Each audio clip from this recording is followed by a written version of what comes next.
7:36. Senator Roy Blunt pops in from time to time. We always welcome him and the conversations we have with him. Senator, welcome back to the show. McGraw, good to be with you this morning. I was on Monday morning. I was on the way to a breakfast there, a couple of blocks away from the studio, and I thought, well, why didn't I schedule just a surprise visit? But I didn't get it done, and so my mail's still sitting there. But I'll be by to get it soon. Certainly understandable. You talk to us all the time. The criticism about our governor Nixon is that he's not talking to anybody. Have you had any communications with him? And what do you think as you hear these stories about how he just is not communicating with other officials here in town?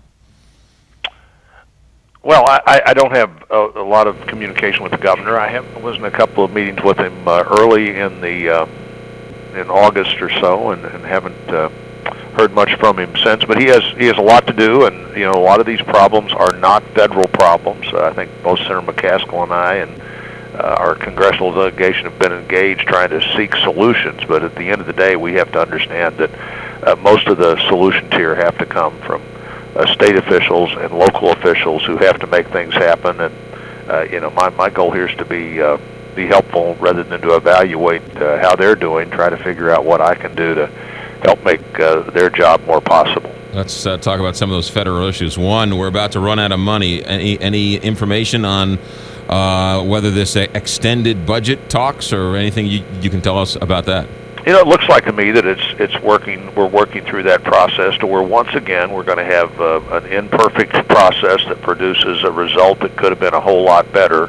But I do think that moving this year's work on getting it done so that the new Congress, the new Senate next year can start with a real opportunity to do this work the way it's supposed to be done, where every spending bill comes to the floor, every member of the Senate, every member of the House can make any amendment they want about how to spend that money differently or not spend it at all. That's the way it worked for a couple hundred years. It hasn't worked that way for 7 years now, and we need to get back to where people see, one, their business being done openly and transparently, and where, two, every single priority can be challenged. In so many places, including the government, you determine your priorities by how you spend your money.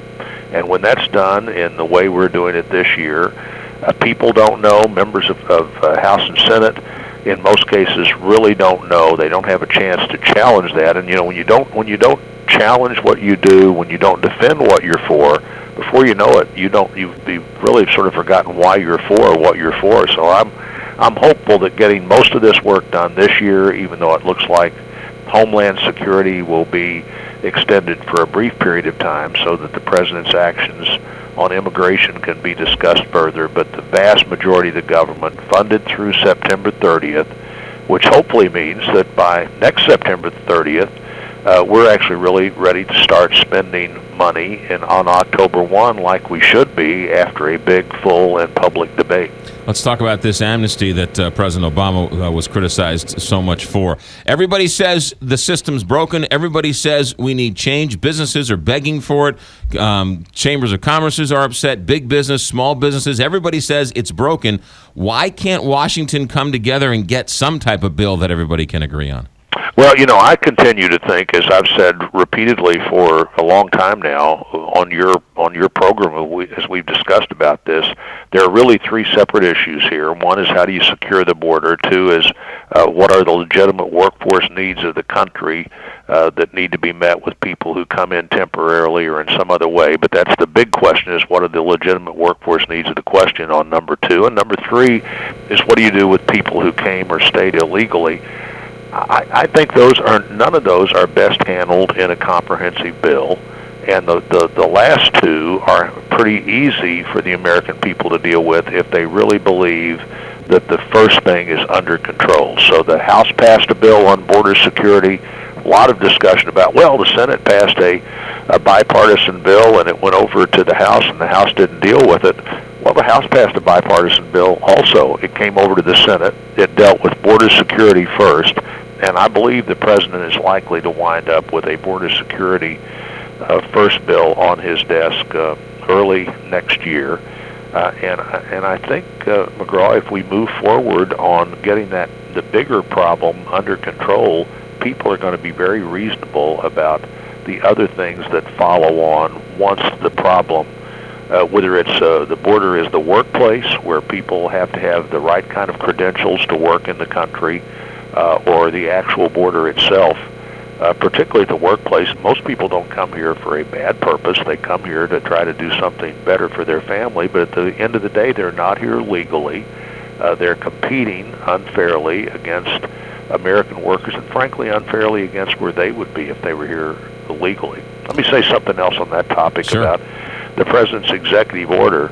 The people that the president, under this order, which 22 times he said he didn't have the authority to do, the people here under that order who are competing for jobs specifically don't qualify for any health care under the president's health care plan, and employers don't have to give them health care. So those people come in the door with about a $3,000 advantage over people who are legally working in the country that would have to have an employer, and most employers would have to meet a health care standard for them that they don't have to meet with these people. It seems to me that the president's accomplished almost the reverse of what we should be trying to accomplish, which is getting people back to a 40-hour work week with a job that has good take-home pay for their families.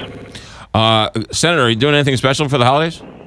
I'm going to be in Missouri most of the time. I'm looking forward to being home, and we'll be there. There's a basketball tournament, a high school basketball tournament. I always go to a few of the games near my home in Springfield, Missouri, and just spending time with the family. I'm going to be working some while I'm there, but the truth is I like to work, so that's not a huge obligation for me. But looking forward to getting home, looking forward to getting this congressional work done, and getting ready to start the next session of Congress in a way that I hope the American people can be more proud of. While you're here, why don't you break some news and just tell us that you're going to run for re-election? Well, one of these days, I'm going to break that news, I'm sure. Senator, be good, be safe, and thanks for checking in. You bet. Good to talk to you, and you all have great holidays, and hope the best for a great year next year. You got it. Thank you, Senator. Care. 744 here, Big 550.